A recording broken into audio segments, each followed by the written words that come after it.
रूस के साथ फाइटर डील के बाद अब फ्रांस से दोस्ती का नया चैप्टर। भारत की हवाई ताकत में सुनामी। 36 नहीं, अब 114 राफेल का बवंडर मचाएगा तबाही। ड्रैगन के उड़े होश, पाकिस्तान हुआ बदहवास। 2 लाख करोड़ का रक्षा कवच, भारत ने रचा इतिहास का सबसे बड़ा और घातक सुरक्षा चक्र। अब असेंबली नहीं, सीधे मैन्युफैक्चरिंग। 60% स्वदेशी तकनीक से मेक इन इंडिया की ऊंची छलांग। फ्रांस ने भारत को सौंपी अपनी सबसे गोपनीय जेट टेक्नोलॉजी। अब दुनिया देखेगी भारत का रक्षा सामर्थ्य। पहले रूस के साथ मिलकर 5वीं पीढ़ी के लड़ाकू विमानों के निर्माण पर ऐतिहासिक सहमति बनाने के बाद भारत अब अपने सबसे रणनीतिक साझेदार फ्रांस के साथ मिलकर आसमान का नया सिकंदर बनने की तैयारी कर चुका है।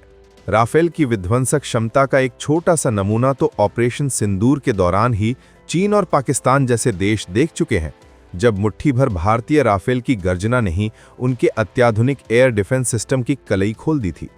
वो तो सिर्फ एक झांकी थी, जब भारत के कुछ ही राफेल आसमान में थे।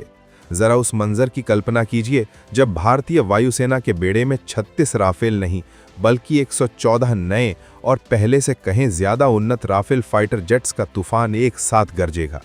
जी हाँ, ये कोई सपना नहीं बल्कि हकीकत है। भारत और फ्रांस एक ऐसे समझौते को अंतिम रूप देने जा रहे हैं जो न सिर्फ भारतीय वायुसेना को अजेय बना देगा बल्कि भारत को दुनिया के सबसे बड़े रक्षा उत्पादकों की कतार में खड़ा कर देगा। हम इस महाडील की हर परत को खोलेंगे, तो अंत तक हमारे साथ बने रहिएगा और इस राष्ट्रीय गौरव के क्षण पर अपने विचार कमेंट सेक्शन में साझा करना ना भूलें। तो आइए अब आपको सीधे ले चलते हैं भारत के उस गोपनीय मिशन के केंद्र में जिसने दुनिया भर के सैन्य विश्लेषकों की नींद उड़ा दी है। ये कहानी है 114 मेड इन इंडिया राफेल लड़ाकू विमानों की। जी हां, वही राफेल जिसके पहले जत्थे ने ही बीजिंग से लेकर इस्लामाबाद तक के सैन्य मुख्यालयों में हड़कंप मचा दिया था। लेकिन इस बार का दाव कहीं ज्यादा बड़ा, कहीं ज्यादा रणनीतिक और कहीं ज्यादा व्यापक है। भारतीय वायुसेना ने सरकार के सामने एक ऐसा प्रस्ताव पेश किया है जो आजाद भारत के इतिहास की सबसे बड़ी रक्षा खरीद बनने जा रहा है। 2 लाख करोड़ रुपए। ये रकम इतनी विशाल है कि दुनिया के कई देशों की कुल जीडीपी भी इसके सामने बौनी नजर आए।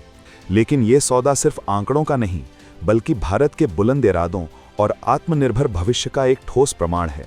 अभी हाल ही में वायुसेना ने इस प्रस्ताव की औपचारिक फाइल, जिसे रक्षा खरीद की भाषा में स्टेटमेंट ऑफ केस कहा जाता है, रक्षा मंत्रालय को सौंप दी है। अब ये फाइल वित्त विभाग समेत कई महत्वपूर्ण मंत्रालयों की मेज से गुजरेगी, जहां हर हस्ताक्षर के साथ भारत की हवाई संप्रभुता का नया अध्याय लिखा जा रहा है। ये कोई रातों रात लिया गया फैसला नहीं है, बल्कि इसके पीछे वर्षों का गहन अन्वेषण, हमारे पड़ोसियों की नापाक साजिशों पर पैनी नज़र और भविष्य की चुनौतियों से निपटने का एक अचूक रोड मैप है। आने वाले कुछ हफ्तों में इस प्रस्ताव को डिफेंस प्रोक्योरमेंट बोर्ड डीपीबी और फिर अंतिम मंजूरी के लिए डिफेंस एक्विजिशन काउंसिल डैक के समक्ष रखा जाएगा। इसका सीधा मतलब है कि वो दिन अब दूर नहीं जब भारत की सरजमी पर राफेल बनाने का सबसे बड़ा कारखाना अपनी पूरी क्षमता से काम करेगा और हिंद महासागर से लेकर हिमालय तक के आसमान पर केवल तिरंगे का राज होगा। क्यों पड़ी 114 नए राफेल की जरूरत? अब आपके मन में यह सवाल उठना लाजमी है कि जब हमारे पास सुखोई 30 MKI, मिराज 2000 और स्वदेशी तेजस जैसे विमान पहले से ही हैं, तो फिर 114 और राफेल की क्या आवश्यकता आन पड़ी? इस सवाल का उत्तर हमारे 2 पड़ोसियों चीन और पाकिस्तान की विस्तारवादी नीतियों में छिपा है। 2 मोर्चों की चुनौती। भारतीय वायुसेना को चीन और पाकिस्तान यानी 2 अलग अलग मोर्चों पर एक साथ मुकाबला करने के लिए कम से कम 42 फाइटर स्क्वाड्रन की एक अभेद्य दीवार चाहिए। एक स्क्वाड्रन में लगभग 18 विमान होते हैं। घटती स्क्वाड्रन संख्या। लेकिन एक कड़वी सच्चाई ये है कि आज की तारीख में यानी 2025 में हमारे पास प्रभावी रूप से केवल 31 स्क्वाड्रन ही मौजूद हैं। ये एक घातक अंतर है जिसे हमारा शातिर पड़ोसी चीन अपने फायदे के लिए इस्तेमाल करना चाहता है। चीन पाकिस्तान का एयर ट्रैप। चीन अपनी वायुसेना में 200 से भी ज्यादा 5वीं पीढ़ी के J-20 स्टेल्थ फाइटर जेट्स को शामिल कर चुका है, जो रडार को चकमा देने में माहिर हैं। वो लगातार भारत की सीमाओं के पास अपने एयरबेस पर इनकी संख्या बढ़ा रहा है। वहीं उसका हर मौसम का साथी पाकिस्तान भी चीन की मदद से J-31 स्टेल्थ फाइटर को अपने बेड़े में शामिल करने के लिए बेताब है। संक्षेप में, एक और चीन का J-20 और दूसरी ओर पाकिस्तान का J-31, ये दोनों मिलकर भारत के लिए एक ऐसी आसमानी घेराबंदी तैयार कर रहे थे जिसे भेदना भविष्य में एक बड़ी चुनौती बन सकता था। इसी घेराबंदी को तोड़ने और दुश्मन को उसी की भाषा में जवाब देने के लिए भारत को एक ऐसे ब्रह्मास्त्र की जरूरत थी जो इन दोनों की संयुक्त शक्ति पर भी भारी पड़े, और वो ब्रह्मास्त्र है राफेल। भले ही राफेल 4.5 जनरेशन का विमान हो, लेकिन इसकी प्रलयकारी मिसाइलें, दुनिया का सबसे उन्नत इलेक्ट्रॉनिक वॉरफेयर सिस्टम और अचूक निशाना साधने की क्षमता इसे J-20 जैसे 5वीं पीढ़ी के विमानों के लिए भी एक काल बना देती है। 36 राफेल ने जिस कहानी की शुरुआत की थी, 114 राफेल का ये नया बेड़ा उस कहानी को उसके अंजाम तक पहुंचाएगा और भारत के वायुमंडल को एक ऐसे किले में तब्दील कर देगा जिसे भेदने की कल्पना भी दुश्मन के दिल में दहशत भर देगी। इस महासौदे का सबसे महत्वपूर्ण और क्रांतिकारी पहलू है इसका मेड इन इंडिया होना। लेकिन यहाँ एक बहुत बड़ा अंतर है जिसे समझना बेहद ज़रूरी है। मेड इन इंडिया का अर्थ केवल विदेश से आए पार्ट्स को यहाँ जोड़ना यानी असेंबलिंग नहीं है।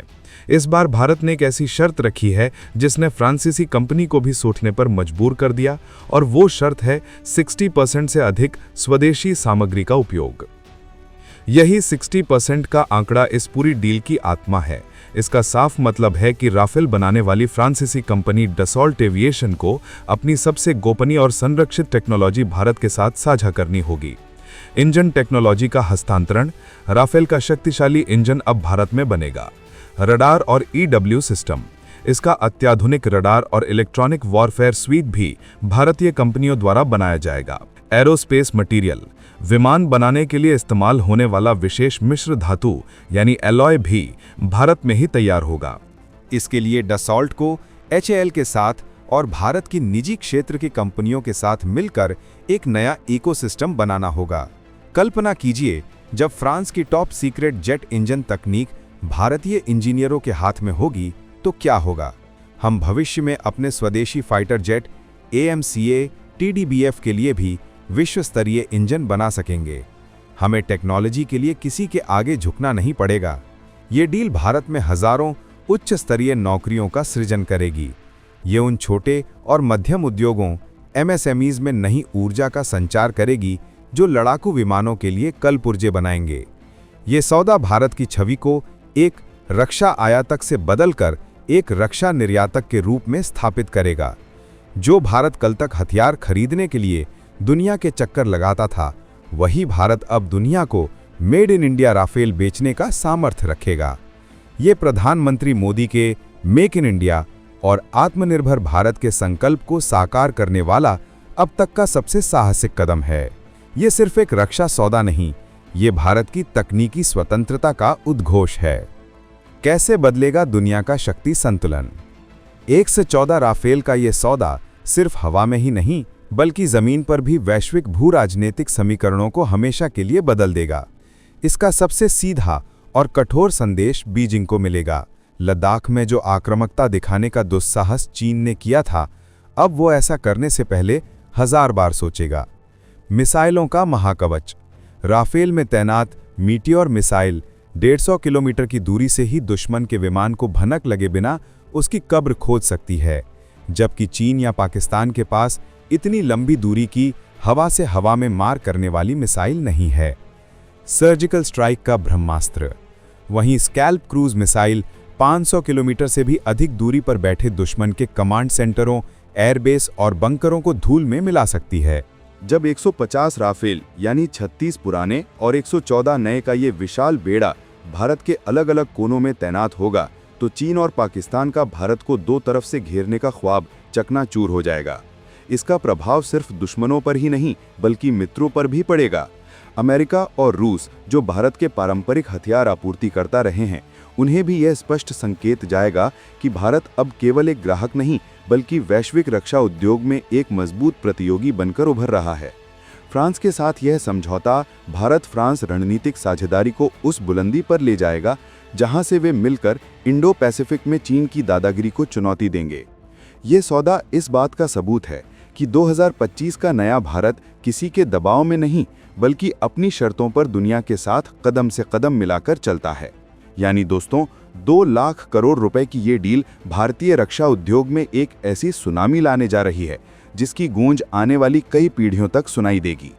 ये सौदा इस बात का आश्वासन है कि भविष्य में कोई भी ताकत भारत की ओर आंख उठाने की हिम्मत नहीं कर पाएगी। अब एक महत्वपूर्ण सवाल आपके लिए, क्या 114 मेड इन इंडिया राफेल का ये ब्रह्मास्त्र भारत को एशिया की सर्वोच्च और अजेय हवाई शक्ति बना देगा? और क्या इसके बाद चीन का एशिया पर प्रभुत्व का सपना हमेशा के लिए टूट जाएगा? अपनी राय कमेंट्स में जरूर बताएं।